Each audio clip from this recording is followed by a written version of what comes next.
Hi, welcome to Tunkhannock Library's Summer Storytelling. My name's Hal Pratt, no stories today.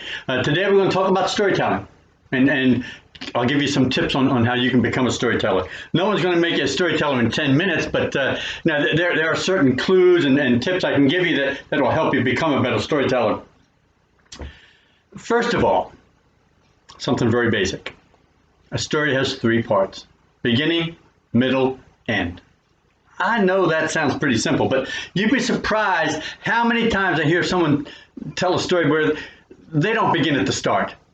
They just start anywhere along the way, and when they get to the middle, the story just kind of meanders around like the Susquehanna River.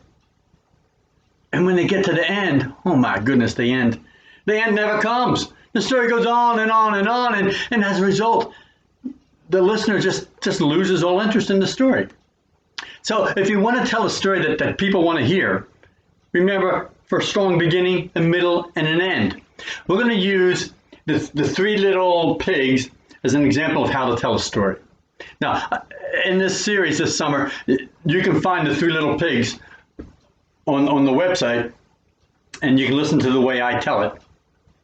I begin at the beginning. There are three little pigs who get so big they have to find a house of their own. And that's it. That's the beginning. The beginning should be just an introduction to characters, and you move to the problem. The problem, in this case, I need a house to stay in. Now, you can open the story by saying, once upon a time. I often do that because it's a nice phrase that kind of opens the door and invites people in. It can be somewhere, someplace across the seven seas. It can be long, long ago when dreams came true and I was young just like you. It can be any kind of phrase like that. But those once upon a time phrases open the door and invite somebody in, and they're a good thing to add to your beginning. But once you get the phrase and you get the characters introduced, your beginning's over.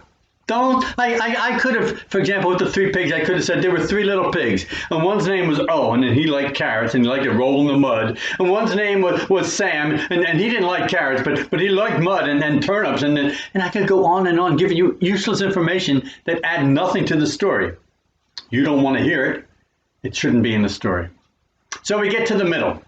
In the middle, the problem is the houses and the big bad wolf. In the middle, the purpose of the story in the middle is to deal with the problem. The problem is going to get worse and worse and worse and worse and worse until you reach a crisis point. So for the three little pigs, we start out with a house of straw, and the wolf eats the pig. A house of sticks, and the wolf eats a pig. A house of brick, you can see every time you're moving along, the house is getting stronger, so you think you're going to get a solution to the problem, but it never does. The house of brick doesn't come down, but the wolf tricks the pig into coming out of the house so he can be eaten.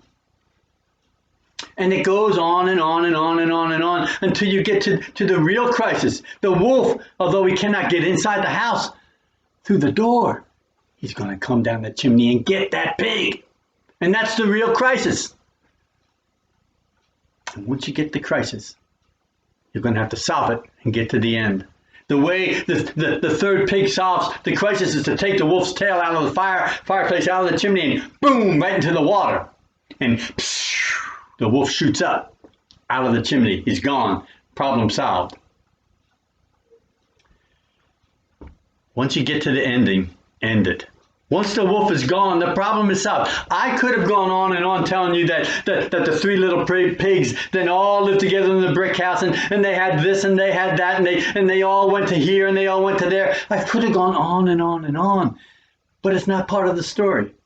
The story ended when the wolf was gone, the threat's gone, the crisis is gone, so that's where you end your story.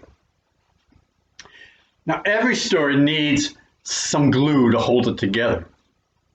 It's called cause and effect. Things happen because something else happened before that. So the straw house happens because the little pigs had to go find a home. And the wolf blowing down the house, that happens because he's hungry. and it moves on each time something happens. There's a prior event that explains why it happens and keeps it all logic. So if you don't have cause and effect, if you just have this happens, and then this happens, and then this happens, and then this happens, you don't have a story.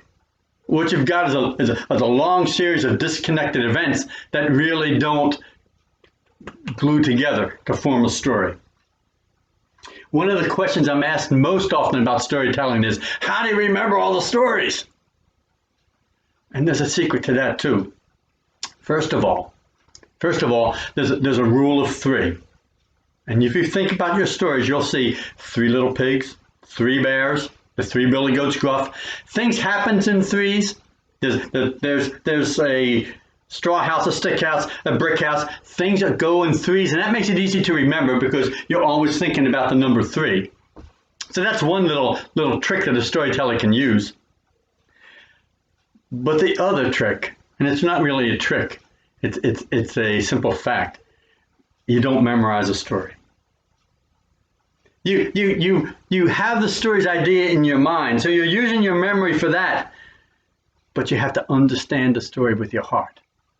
The heart is the key to becoming a storyteller. You have to understand the characters and understand their motivations and what they're doing.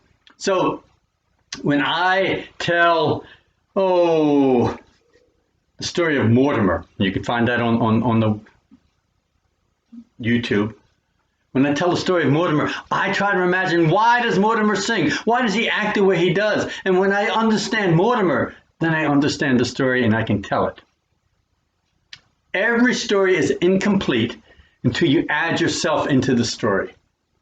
And by adding yourself into the story, what I mean is that you add your understanding into the story and you interpret it the way you understand it based on your own experience. So when I tell the 3 pigs, the way I tell it is different than probably anyone else. I like wolves, so I don't want the wolf to be boiled in the pot and turned into wolf soup. So I send him to the moon. He might be happy up there. I don't want those little pigs to be dead, because once I told the story when the pigs were dead, and this little child was very upset. So instead, I have them parachute out of the wolf and come down at the end. I add myself to the story, my own interpretation and understanding of the story, and that makes it easy for me to understand the story.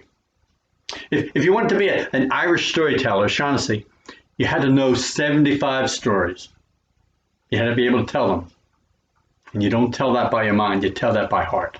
You learn a story by heart, and that means you're not word for word, it's understanding the story and the motivation of the story.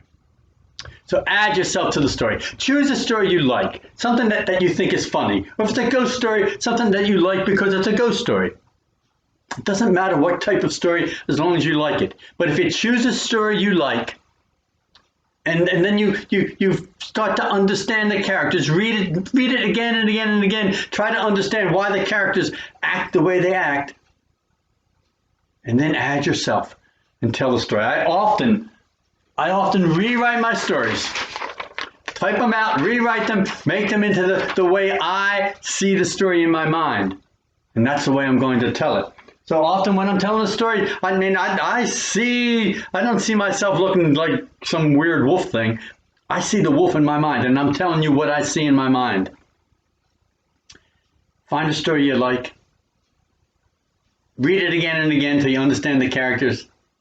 Add yourself to the story by putting your own twist on it, and you're going to have a story you can tell. So I hope you work at it, practice at it. I hope someday I get to hear you tell a story. And if you have any questions about storytelling, email the library. I'll get the message and I'll try to help you. Okay, you keep reading, and we will see you around. Thank you.